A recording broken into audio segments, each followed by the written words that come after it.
Hey guys, my name is Miska and welcome to HitScan. We're taking a look at a full uncut version of the previous interview that we had on the channel. Check the top comment to skip questions you may have already heard the answer to.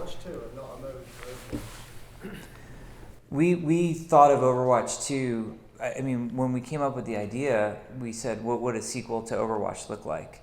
And obviously there's the big bullet points like, oh, we want to have a whole story experience. We want this highly replayable cooperative PvE that we're calling hero missions. We wanted to build a progression system with talents behind it.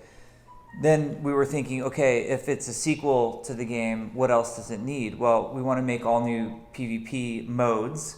So we created Push. We also want to have multiple maps of that mode. Toronto is not going to be the only Push map that we have. But beyond that, we want to have all new PvP maps for all of our existing modes. Control, Escort, Assault. What would any sequel do? And as we got going, we started to add things like new looks for all the characters that we're extremely proud of. We completely redid all the interface. We upgraded the engine. You know, we are building a true sequel. And we had a moment where we're looking at the sequel and we're thinking to ourselves, well, what does it mean to me if I'm a player of the current Overwatch and this game comes out? I'm going to be bummed. I'm not going to be excited because I'm going to feel like I've been left behind. And so we made a bunch of decisions to make sure that no one felt left behind. I'm sure we've all played games where we were enjoying the game immensely. We loved the game, and a sequel came out, and we were not allowed to play that sequel. And all the progression that we had didn't come forward with us. It just felt like a bummer. When I described the feature list of Overwatch 2 to people, all of the different bullet points that are in it, it is a clear sequel. And I almost want to challenge everybody back. Why is it okay if we do the wrong thing by the player, which is not let them play the new maps, not pull their progression forward? Is it okay to call it a sequel? But if we were to let everybody play, then, oh, it's just a mode that you're getting. I don't subscribe to that at all. I think the game is absolutely a sequel. I think it's a huge game. And I think we are really trying to do right, not only by our players of the current Overwatch game who maybe aren't interested in Overwatch 2. I feel like we're really doing right by them. But I'm hoping we're doing right by players of games that are going to have sequels that have nothing to do with Overwatch in the future. Like, I hope we actually influence the industry a little bit, that your progression can come forward with you. And players of the earlier version can play the new version with people. So long-winded answer. I think it's all semantics, but I really believe we're doing the right thing for our players. This is Florian Merz from Sport1, Germany. What does it mean to have Overwatch 2 and Overwatch be playable with each other for the competitive scene, especially for the Overwatch League? Well, I think it will help the competitive scene immensely. We will have a much bigger matchmaking pool. The balance will be the same. The maps will be the same. The heroes will be the same. So we can field a bigger audience. It will help scouting teams for OWL identify players more. I think all of our really hardcore competitive players will be on Overwatch 2, but I think it now opens the door for new players to come in through the current Overwatch as well. Anytime you widen the funnel, it's going to be better for the competitive scene.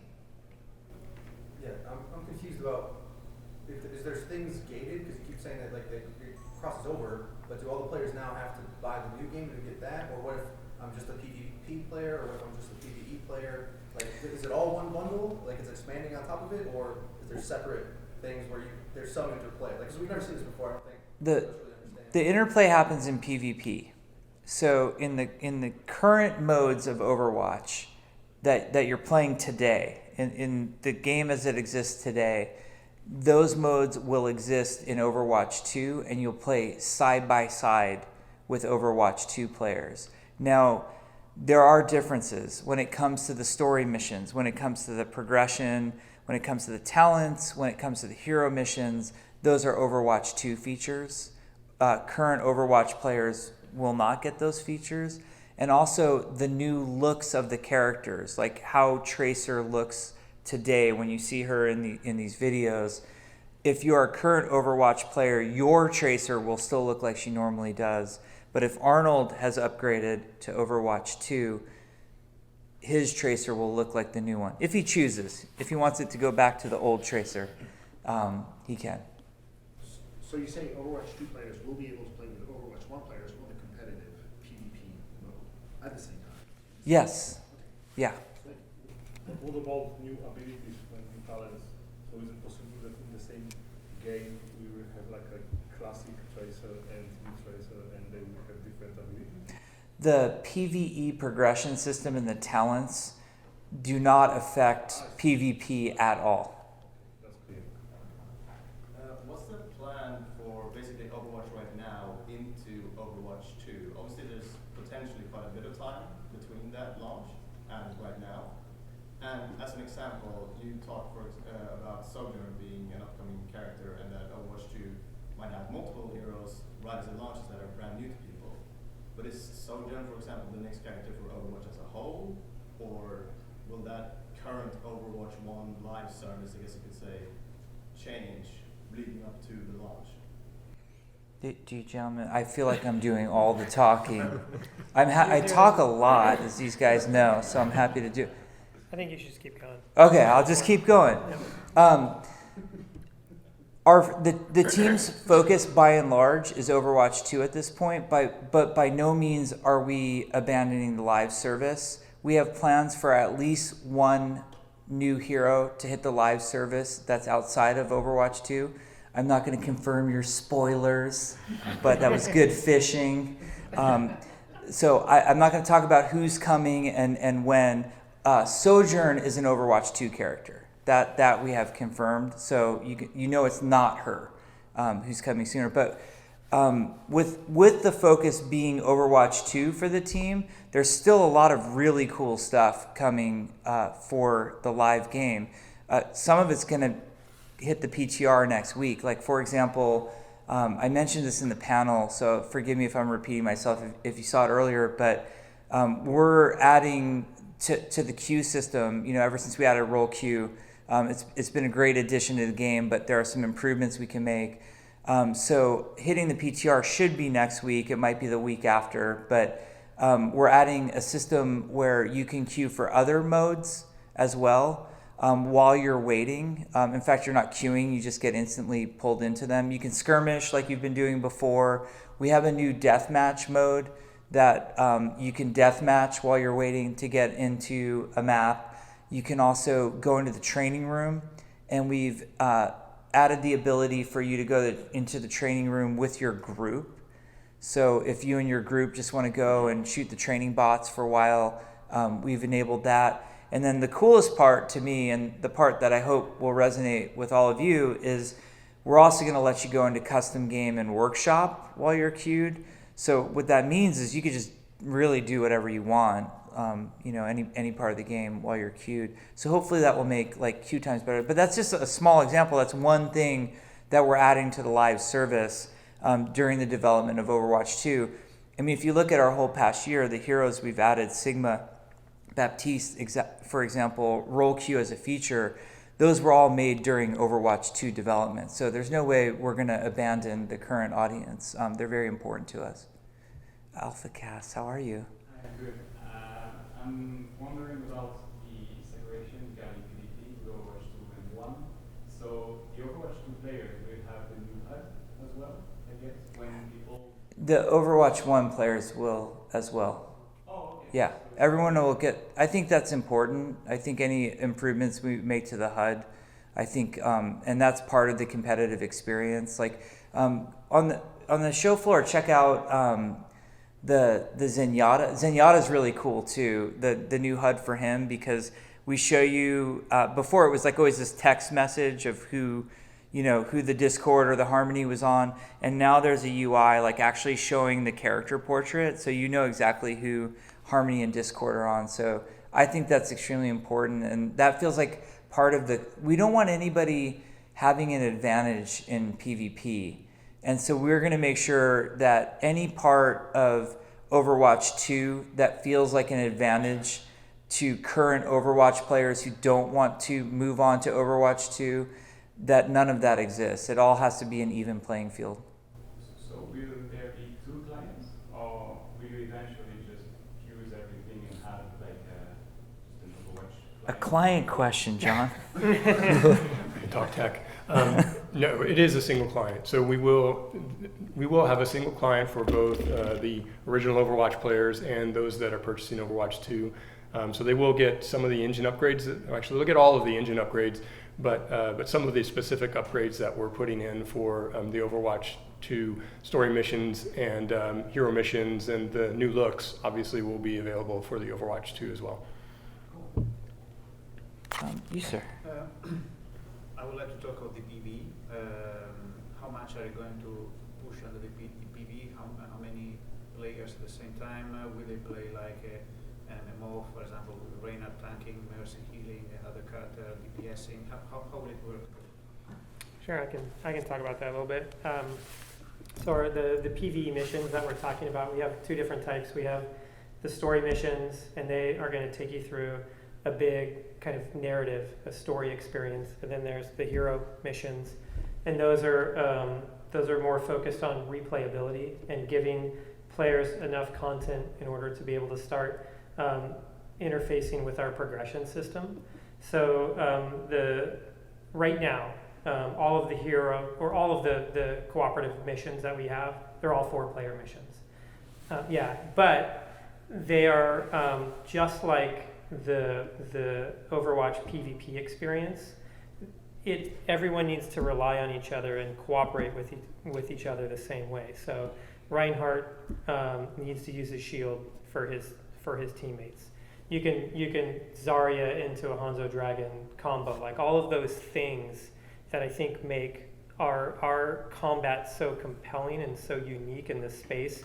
We are bringing over to the cooperative side as well. Heather? Yeah, talk a little bit about the decision to make the change in the art direction for Overwatch 2. The original graphics obviously are super iconic. That cartoony look, I think, has been a major part of the series from the beginning. So I'm curious as to the thinking that led you to make the change and some of the kind of design principles that you took with you. Well, I think largely the art style, the spirit of the art style hasn't really changed too much. I mean, we're still very stylized universe, bright and hopeful future with vibrant colors, dynamic heroes. But I think the things that have changed are, opportunities that the technology has allowed us to put more fidelity into our characters. So a lot of what we've done with the new looks is to see how we can take our original characters that we know and love and bring those to evolve them, if you will, by taking certain parts that we like about them. And preserving those, things that we think are iconic, but then taking certain other elements and pushing them. And we have different approaches to every character. And then the tech really supports that and allows us to just put more detail into the hero looks. John and I are doing a talk tomorrow with Bill Petrus, our art director, and you'll get a closer look at, we compare Tracer from Overwatch, the original Overwatch, to Overwatch 2, and you can kind of see how the skin shader that you guys have made have kind of brought her to life, and the hair feels more natural, and all those things help us aspire to something that we always look at our animated shorts, for instance, and we all share the same art style, but the fidelity that they're able to get because they're pre-rendered is a lot higher, and that's something that, because we know we wanted to tell a lot of story with Overwatch 2, and because story was important to us, it was important to us to have our characters emote and act and express those emotions, even if the camera was close up. So if you look at classic Overwatch, we like to use the example of Zarya. She has this one highlight intro where she kind of flexes and the camera kind of zooms into her eye. And as artists on the team, we always look at that and we're like, oh, the camera is too close. Some of our original the art of the original characters, we always I wish we could take it to the next level, and I think some of the upgrades that we have on the engine really allow us to do that. Did you have to worry about silhouette at all, or the character staying close enough to the original that it wasn't so much of a concern from a gameplay perspective? Yeah, silhouette is always on our minds, and we learned a lot with Overwatch, original Overwatch, when we were making skins. Some of our skins, through trial and error, we tried some things where we put a big sombrero on Reaper, for instance, or we put trench coats on characters that didn't have trench coats. And some of those decisions, led us to draw the line on how far we can push silhouette. And we took that knowledge into developing the new looks and making sure that all of our heroes, the silhouette at a first glance doesn't change too much, and we definitely try not to break the hitbox or the perceived hitbox of our heroes. So yeah, it's definitely a consideration for us. I'd also add that even beyond the heroes, when we were doing original Overwatch, a lot of what we built were PvP playgrounds, and when you're working with competitive multiplayer, a lot of times you don't want to have a lot of distractions in those environments. So sometimes if we put something a little bit crazy in the environment, we realize it was distracting from that competitive multiplayer gameplay. And so we pulled back a little bit because we didn't really want to distract from that gameplay. What the story missions and the hero missions allow us to do is kind of create the environment as a character more. And if you look at something like King's Row in original Overwatch, it's a fairly static and a fairly straightforward environment. Looks absolutely awesome, but one of the things we wanted to do at the time we built it was we wanted to put more fog in there because, well, it's London, it should be really foggy. But when we put it in there, we realized it was sort of a bit distracting from where the enemies were, and so in a PvP mode, we didn't really give us that gameplay that we really wanted. When we came to the story missions, we can do a lot more of what we would like to see from the environment. So you'll see things exploding, you'll see lots more effects in there, you'll see fog in there, creating mood. There's things that you want to do to convey that sense of presence for the maps that previously we haven't been able to do. So from an artistic standpoint and a technology standpoint, it allows us to advance the maps a lot. I hate picking someone else. It feels like unfair. I'm trying to get a sense of how big the sort of PvE side of the game will be. So can you tell me more about the progression? Like we saw the talents, of course. So how does kind of the leveling works and stuff like that. And also, are there still like the loot boxes that we see in the original Overwatch? Can we talk about progression a little bit? Sure. Yeah. So progression right now, just a caveat is progression is. It's in development, and progression systems, especially at Blizzard, they can stay very fluid, really far into the development process. Probably too fluid. Yeah, maybe a little too fluid. And it's just the nature of the beast. You need to be playing through a lot of the system before you can really be confident in it. So that's the caveat. But the progression system right now, it's designed to make your heroes feel more powerful. It's designed to make them feel more versatile, more tailored for you as a particular player, and it's designed to allow your hero to feel different from other people's heroes. And I think that it needs to be a pretty complex and deep system. Like, we want it to be a really deep and meaningful system to players. What we've shown so far at BlizzCon, internally we're calling it the talent system, and it's just one small part of our progression system. If you saw any of the panel, we showed a bunch of the different talents and what they can do to actually affect a player's abilities. Internally, we have multiple other systems that contain elements that players are using to change gameplay on them too. We're just not ready to show those right now, but the talent system isn't the only part of progression. There are multiple other systems that we're playing with in order to deliver this really deep and meaningful experience. Cool. And is PvE also something that will expand after the launch? Oh yeah, absolutely. Yeah.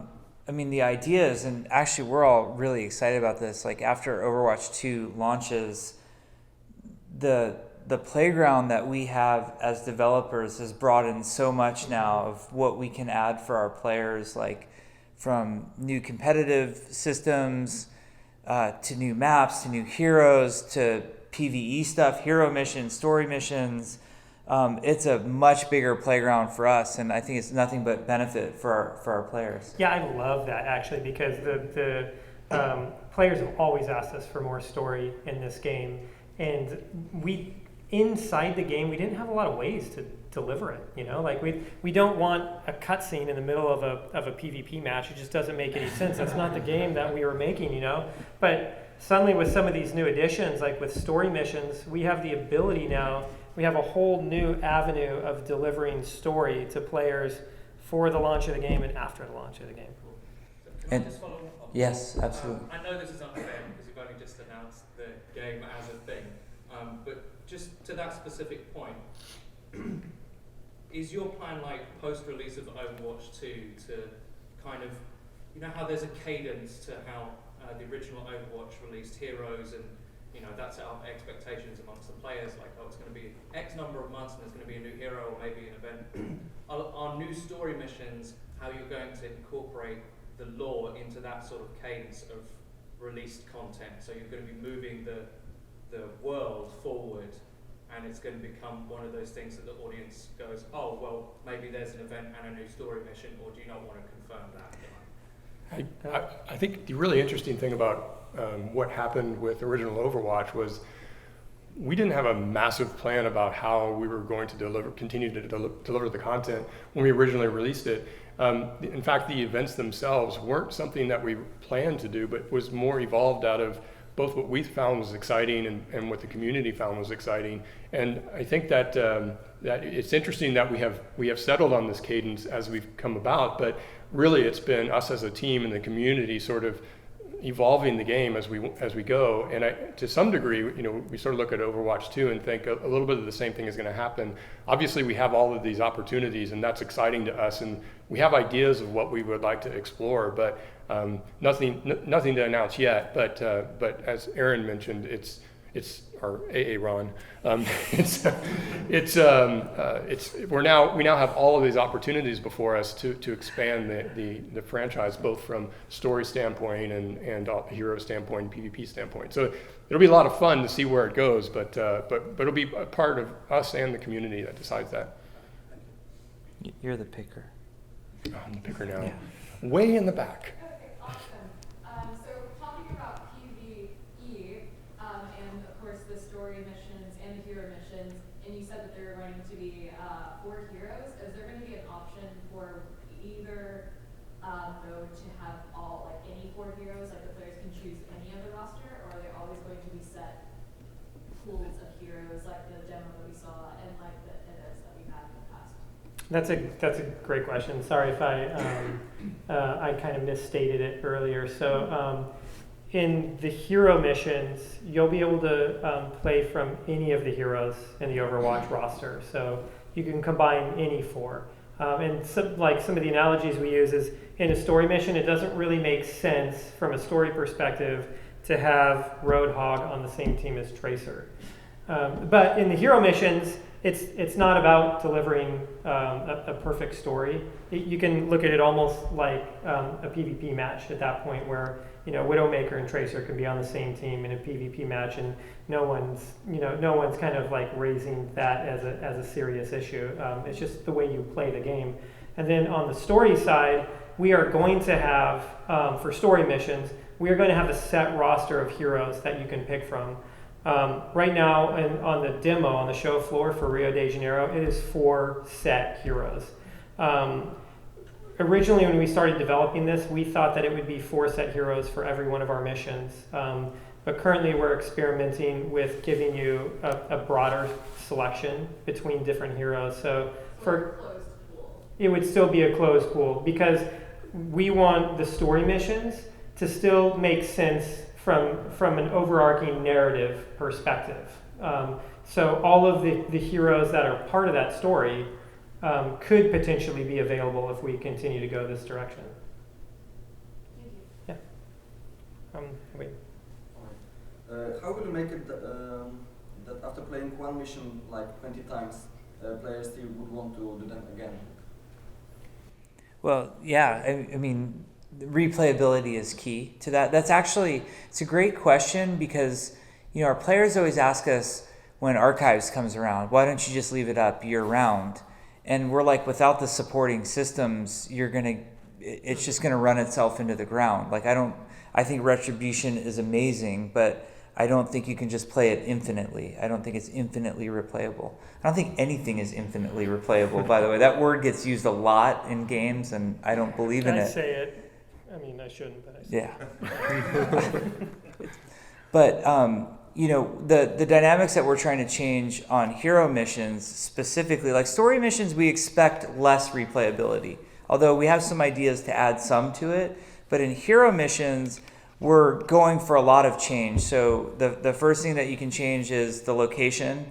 And the locations of hero missions will be all of the current PvE locations from Overwatch 2, all the PvP locations from Overwatch 2, and all of the PvP and PvE locations of the original Overwatch game. So there's a big variety there. The other thing that we're going to explore is different objective types. You know, whether this map is a holdout, this map is kill the lieutenant, or the next map might be escort something through the map. The objectives will be changing. We also plan to change up the enemy types. So you can, you know, in one mission you might fight Null Sector. The next time you do that mission, it might be Talon instead. And the last sort of variable that goes into that are the heroes themselves. The missions are wildly different depending on the hero mix. You know, are you doing like a bunker comp to get through something, or are you going guns blazing and diving through a mission? Like, I think those things really change up too. It's all fueled by this progression system too. That's what's driving you through it, and that's what's adding to replayability. And in like a current archives mission, none of that exists right now. You don't get that experience. I think a great way to look at it is something like the adventure mode in Diablo. There is a lot to do in the adventure mode. There are a lot of different, what's called bounties, right? Yeah. Look at this. Okay, so there's a lot of different bounties that you can go after in that mode, and so you need a lot of content for a system like this.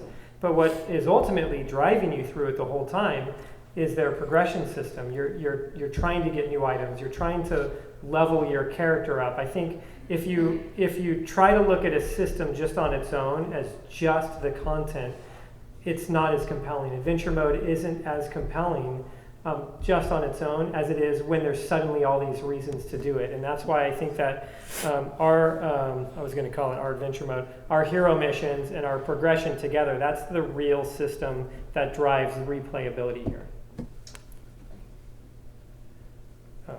Yeah. Will the players that own Overwatch 1 expect a different pricing for Overwatch 2 than the players that do not have it, assuming that they might feel a little bit sad that they already have a part of the game? I don't think we can answer any questions about business model at this point. The details are still in flux. Right here. If we look now downstairs at the World of Warcraft, we have the PvP and PvE on the same shop floor.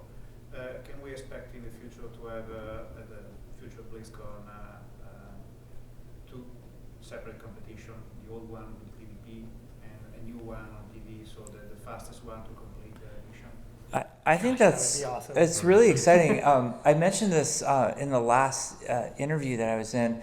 There was a thread on English Reddit this week where we were talking about somebody had done Junkensteins, and there was a group that they were confident that they had done Junkensteins to the highest possible score. I don't know if anybody else saw this Reddit thread. It was super interesting to us, and we had never really looked at like something like Junkenstein competitively before, but seeing players treat it that way and approach it that way really lit a spark in us, and we started talking about like, okay, well, what would Overwatch 2 PvE content look like if we wanted to make it competitive? I think it's still too early to talk about any details, but the idea is very fascinating to us, and I think WoW is also a great example where it's a game that's done that. In the second row there. Yeah. Okay, so playing the new PvE game, I've talked to a lot of people, and a cool thing about it is I think a lot of us are wrapped up in the feeling of it being like Overwatch 1 release again, where the basic combos and the gameplay feels really core to that. Now, I don't know if I'm allowed to talk about PvP, but with the game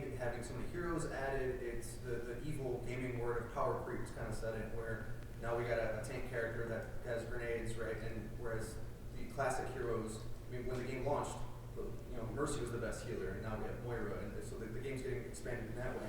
Does the team have plans or talks about how to deal with power creep, or your attitude towards it, or what in general is the team's goals during development in Overwatch 2? Like, is the PvP going to get looked at in that way? Yeah, well, PvP is the core of the game. PvP is the most important thing for us to get right.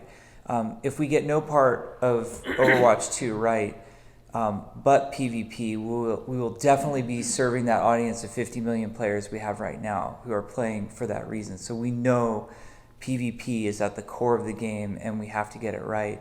In regards to power creep, I think the term gets used pretty loosely at times. Like if you were to say there's been CC creep in the game, I agree with that. We've added a lot more over time, but with power, we like to look at things of like time to kill.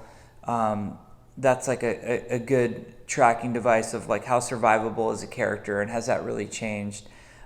Recently, we slowed down everybody's ultimate.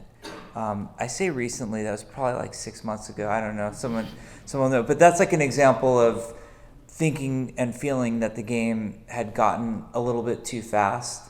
Or that like deaths were happening or ults were too impactful. We're not afraid to make big balance changes. It's something we are more than willing to do. With us, we try to be less reactive with balance changes. We try not to think about what just happened in Overwatch this week and how do we sledgehammer it so that never happens again. That's a lot of the feedback that I read from players, is more of the sledgehammer approach.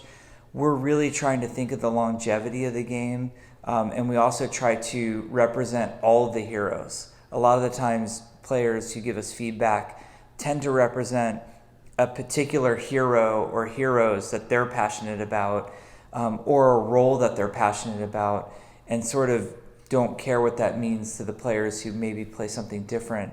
So our view is a little bit more the long game on that, but we definitely don't want the game getting more lethal. We think it has a great pace to it.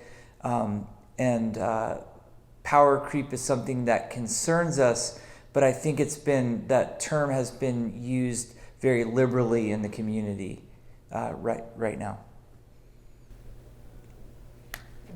You may have gone over this at the panel and maybe a bit now, but we just wanted to know how you arrived to the RPG progression system and what differences and what it went through in the creative process and how much it changed over time before you arrived at that conclusion. Oh, wow. Well, it's still going through that right now. I like the way you phrased it, though, because it made us sound really smart, like, and then we settled on this. We have the GDC talk coming up. Yeah, I know. Well, the awesome part about our team is we have people who have worked on a lot of different games. So we have people who've worked on World of Warcraft, Diablo, StarCraft, that's just the Blizzard games. And all of those games have different progression systems, and we're constantly playing games also. That's a real value. And as we play different games, there's the new discussion, I would say, every week about what's cool and what's interesting. The most recent interesting discussion happened because of all things WoW Classic. So, and that was really cool as we started to talk about, like, are there lessons from WoW Classic that could be cool in Overwatch's progression system? That came about, I was somebody who had worked on WoW in the early days, on the original game, on Burning Crusade and Wrath of the Lich King. And I had a great conversation with Tom Chilton. Tom was the game director from Cataclysm through Legion. And we were talking about talents in World of Warcraft. And he and I both felt, and he's playing WoW Classic right now also, and the talent system has changed greatly in WoW over time. And he and I were talking about how the original WoW talent system was not bad or broken. It was actually really strong. And then we felt like, and this is just Tom and I's subjective opinion, this is not like, gospel or whatever, but Tom and I both also felt like the system held up pretty well in Burning Crusade, but it completely and utterly broke in Lich King. and that's because we just kept extending the trees down, which gave you less and less choice in the earlier trees, and the system wasn't designed for infinite length to it. Like, that wasn't something that we were really thinking about at that time. And so it was an example of that was actually a really cool system depending on how many levels it had to support. So it became a good influence for us, and we have an awesome guy named Matt Goss on our team who's working on the progression system right now, and he and I had this really, really cool conversation about, like, well, what lessons, even though World of Warcraft in 2019 has moved away from that talent system that existed, back in 2004, where there's some lessons there that could actually be cool in Overwatch 2. So it's fun. Like, this is what game designers love to do. You're the picker. In the back. Oh, Aaron. I I'm think sorry. Aaron just wants it. Aaron, you're the pick. Aaron's the picker. So you guys talked about how Overwatch 1 players and Overwatch 2 players will share the PvP experience. I was wondering, does that mean that Overwatch 1 players should expect an engine overhaul patch or to match up with those two? We're not exactly sure when. I mean, obviously we've been upgrading the engine since launch quite a bit, but there are some pretty major upgrades that are coming with Overwatch 2. At some point right around there, everyone will upgrade. We're not sure if that's going to be day of, but yeah, they will all be playing on the same engine.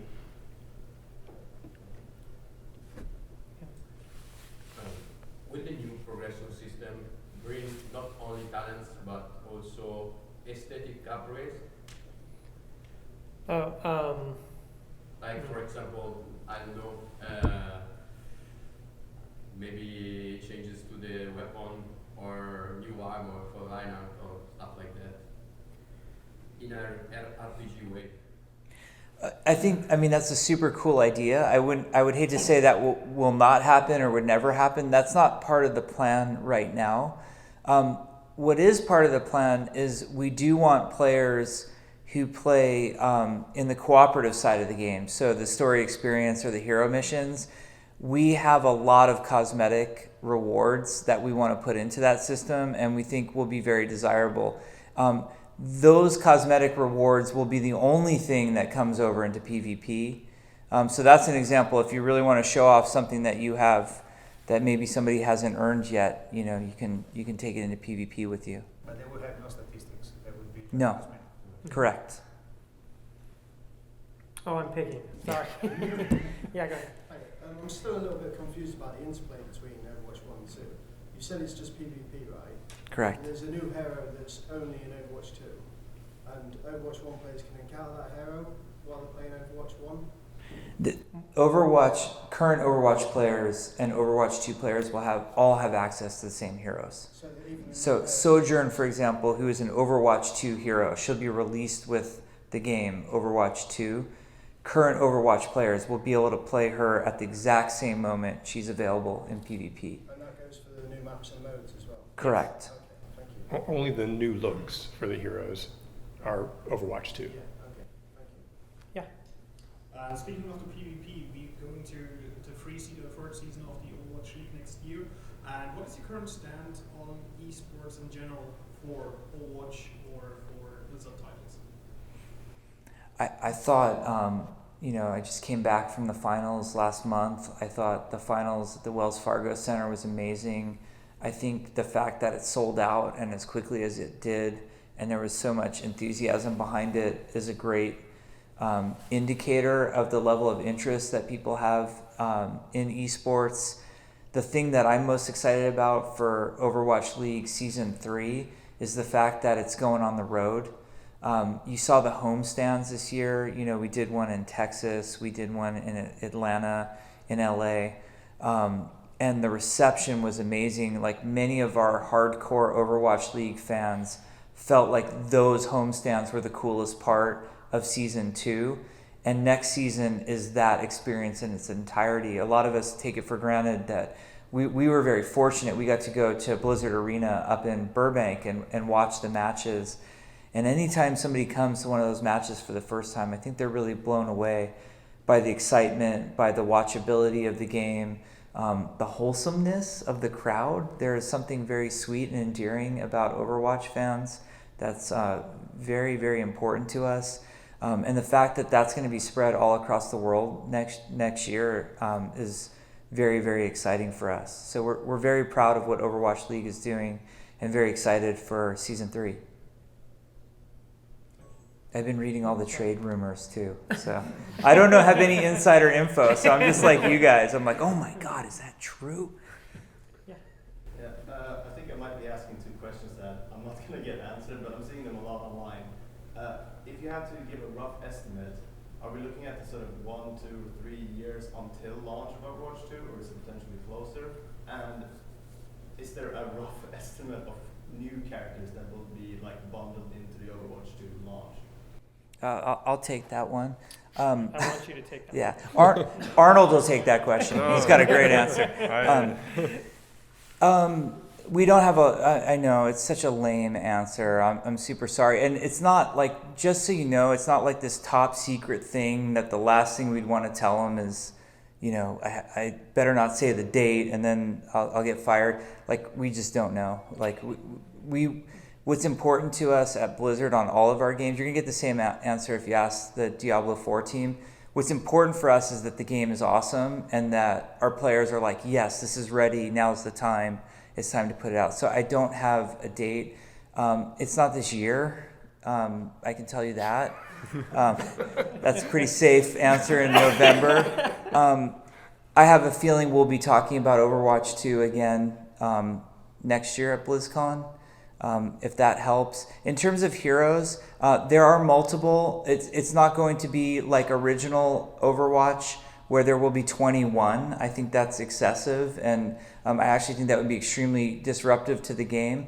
But we want it to be big and impactful, so it's going to be multiple heroes. Yeah, in the front. Thank you. I'm surprised that no one asked it, so maybe it was answered in some session. But I would like to know if there are any plans for cross-platform play and for cross-platform progression.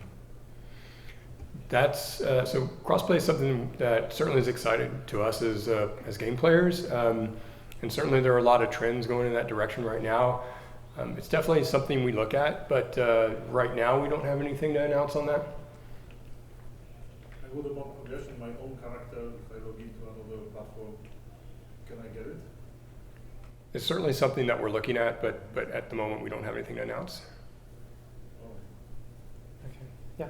Could you talk to us about the feature of role lock and role queue? Yeah, for sure. I feel like overall the feature was needed. I think overall it was very positive.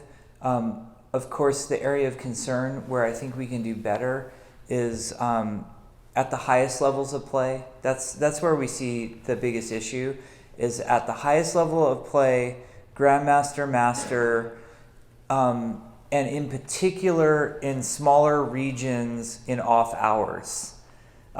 It's a very hard problem for us to solve. If you think about it, what our options are is we can connect you with a worse ping to somewhere else, which our players get very unhappy when their ping is high. If you notice, your Overwatch ping is usually very consistent because we always try to match you to your closest data center because we took that as a priority for our players. Another option we have is to put you in a lower match, maybe if you're Grandmaster with Masters and Diamond players. We know that's not received very well from our players. Obviously, if you click the tank or support button, it greatly speeds up how role queue works. In the meantime, we do have some matchmaking things we would like to try. We've actually done some experiments under the hood in some cases to loosen things up. In particular, in what we would call an impacted area, which to me would be like Grandmaster, small region. But overall, I think role queue has really helped a lot of people. I think it's helped people be better players. We see less toxicity happening, which is great. People are not on each other as much about, are we going to have tanks this match or not?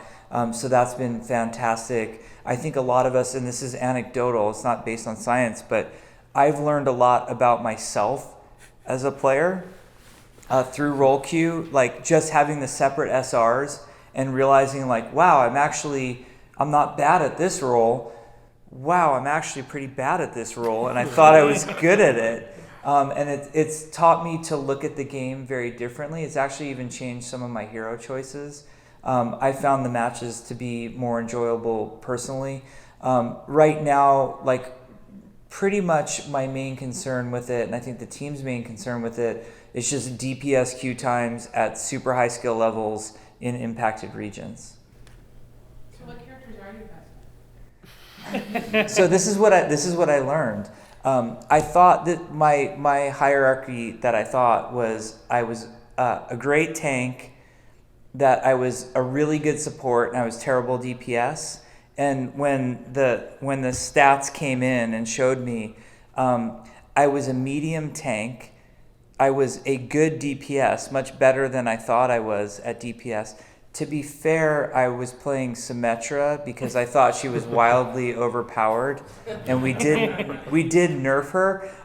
Even now, in her nerfed state, I still think I'm playing a lot of Symmetra. I play a lot of Mei also, so I did well on damage, and I was terrible at support.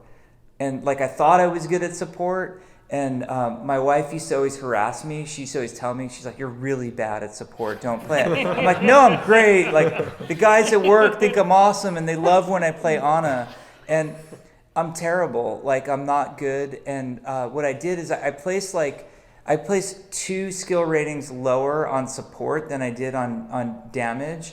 And so what I did was I switched from Ana to Mercy, and I just started like chain playing Mercy, and I finally got up like to where my tank is with support. But I learned a lot. DPS Moira. For gold medals. Nice, yeah. Take her into FFA deathmatch. So I'm excited about the new mode, the new core mode, as you explained on stage. And there's one sort of dynamic of introducing a new mode, and you confirmed it was going to go to the Overwatch League, that I find kind of interesting. Because you've talked about previously about other parts of the game, about like curating things, maybe taking not heroes away, but like killing a character or something like that, and curating the experience a bit more.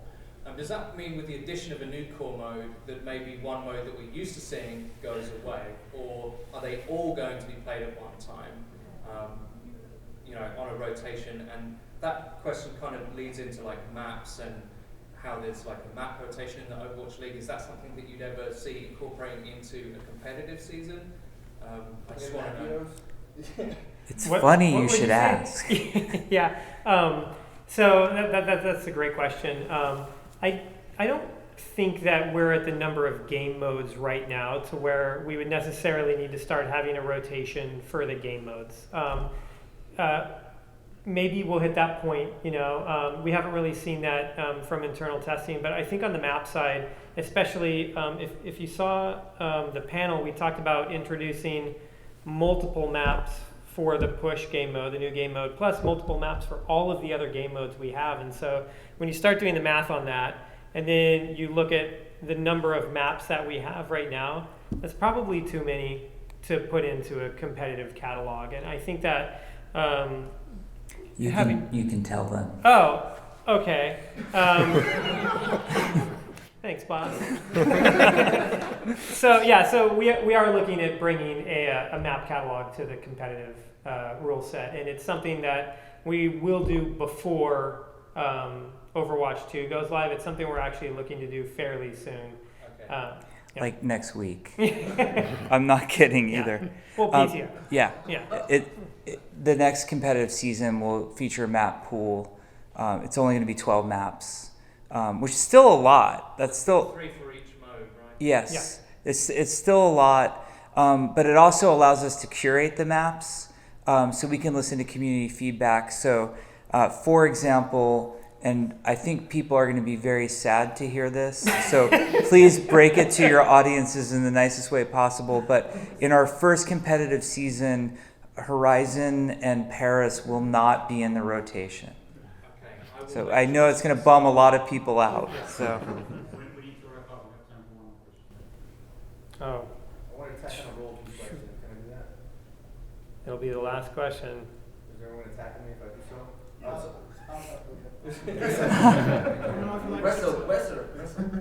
Okay, go ahead.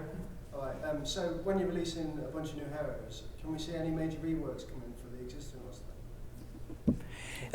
I would not rule that out. If you were to ask me to, well, you did ask me today. That's kind of a weird thing to say. Today, on November 1st, 2019, I don't feel like any hero really needs a major rework.